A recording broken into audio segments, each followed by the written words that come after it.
Friday, April 15th. Happy Good Friday, y'all. What do we have today? We have we're gonna do our push jerks. It's gonna be pretty heavy today. Split jerks. It's gonna be pretty heavy from the rack. But we've seen incredible improvement throughout this cycle. Not that anybody had that particular movement as a weakness, but because everybody already sort of had it as a strength, that gives us an opportunity to drill in even harder, even a little bit more detailed into the nuances of the movement. And so we've been able to do that with quite a few of you, and we've seen nothing but great results so far. So I expect nothing less than that today. It gets heavier, but when the work gets heavier, the technique gets more and more dialed in, or it's more and more important that we do that. In fact, it's really only at the heaviest of weights where you start to understand why we need technique. But no real concern there for us. We do have a 17-minute AMRAP in front of us, okay? And it's only got 3 movements. It's a triplet, and let's talk about them. First things first, we have toes to bar at a low per round volume, at least per, Chester Springs CrossFit standards, 4 per round. And why? What is good about that? Well, biggest thing of all, whether you're good at toes to bar, don't have toes to bar, somewhere in between, 4 is a great number to just get some work in, some practice, without feeling like, there's too much on my hands, too much grip strength, none of that.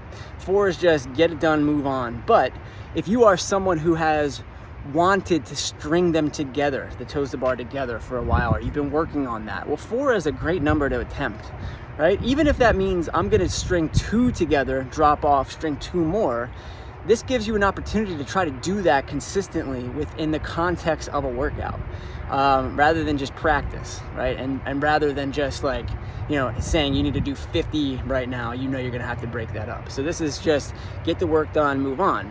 If you are someone who has not traditionally done toes to bar but does aspire to it, 4 is also a good number to be like, today I'm gonna do a little, get my feet even higher, right? I don't know if you're gonna try to get your toes to the bar, but you're gonna do something outside the norm of a regular, just get my kipping knee raises up, because you'll fly through those. And this workout with 17 minutes and 4 at a time is really giving you an opportunity to try something new. And that's depending on how you feel about that movement.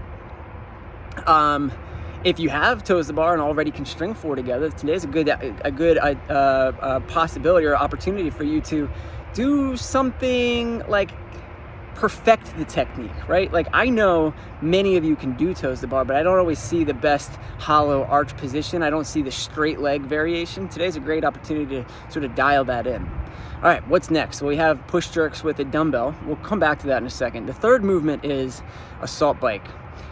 We don't usually throw that movement or the bike into a WOD of this format, meaning we almost always throw it in to a format where you have it as a station, right? It's your station right now, therefore it is your bike. Today, however, there might be somebody waiting for you on that bike. It might happen. We're gonna offset and have some people start on the bike and some people start on the toes to bar and all that good stuff. But in a class of more than 10 to 12 people, they're gonna someone might at some point want you to move quicker on that bike, and can you do it in order to accommodate them? And that's the question. But I don't want anybody to freak out about that, because the distance, you might see it. I don't know if there's anybody at this point who would do this, but you might see 500 meters and go, oh boy, right? I know what a 500 meter run feels like. That would be death for me.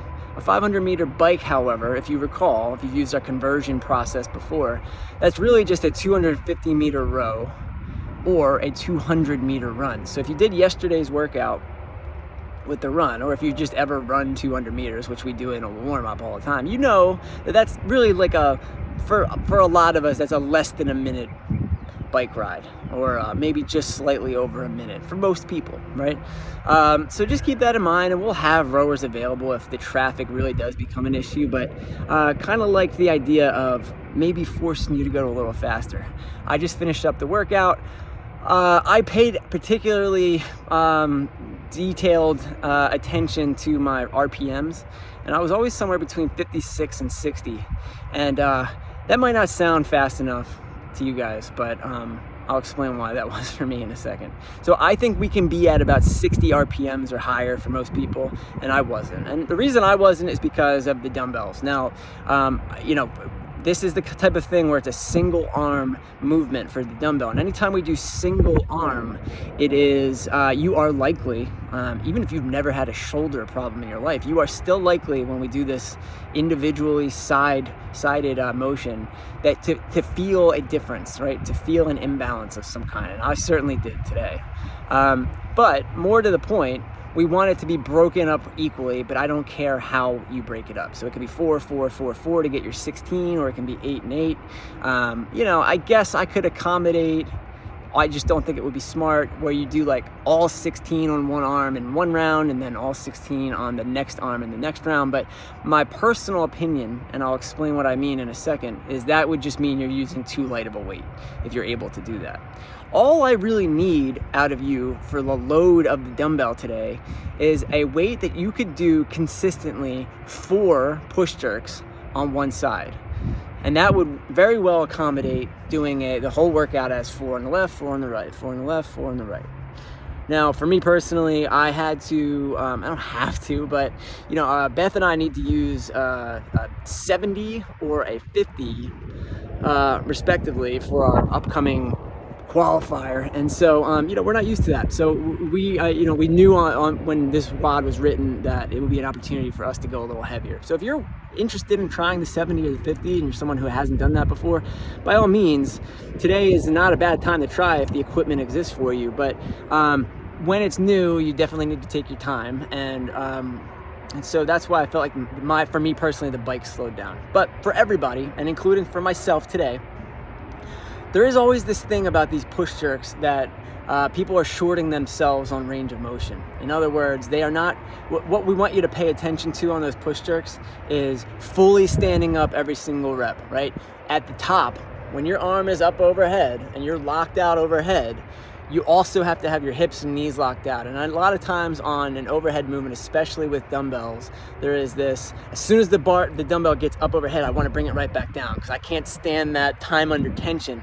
But you gotta live with that time under tension today. You gotta make sure that you are perfecting the art of the actual jerk. These aren't push presses and they're not strict presses. And when the bar gets over top of your head, also your knees and your hips need to be locked out. And sometimes we don't even know if they are, but I'll certainly be calling them out in the classes that I coach today. So keep that in mind. Again, if you want it, I don't care what weight you choose outside of, it shouldn't be so easy that you can do all 16 on one side and not so heavy that you couldn't do 4 at a time on each side. I ended up doing 8 and 8, and that sustained me pretty well, but that heavy dumbbell really kind of takes it all out of me. All right, good luck.